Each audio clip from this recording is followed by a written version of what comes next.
What movies are canon to the Mexican American millennial experience growing up? I'm curious to know if we have some overlap. Like last week was the first time I watched Blood In, Blood Out, and y'all insisted that I also watch Mi Familia, so I did. Jimmy walked so Dom Toretto could run.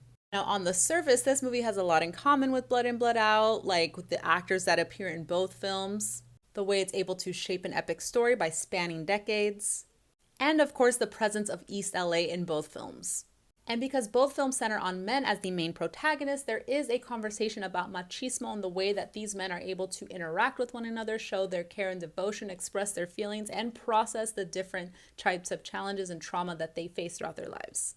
I really enjoyed the elements of folklore and superstition that's woven throughout the family, and you can see instances of it like when Maria hears the owl prior to entering this river with Chucho, and El Californio wanting to be buried in the backyard. You can even read Memo's denial of El Californio being buried in the backyard as some old family tale and not something that actually happened, as an extension of his trying to further himself from his Mexican heritage. This film also tackled illegal deportation with Maria earlier in the film, and Isabel and her quest for asylum and how she has to resort to marrying Jimmy. As wild as that was as a plot point, I found their relationship very compelling, especially that scene where they bare their souls to one another. I was sobbing. One wild thing about this movie was the age up for Tony and Irene, the two sisters. Tony was played by Constance Marie in both instances of her young self and her older self. She just had a few gray hairs like added in. And then Irene became Lupe Ontiveros at some point. Like the age up was so rampant for Irene.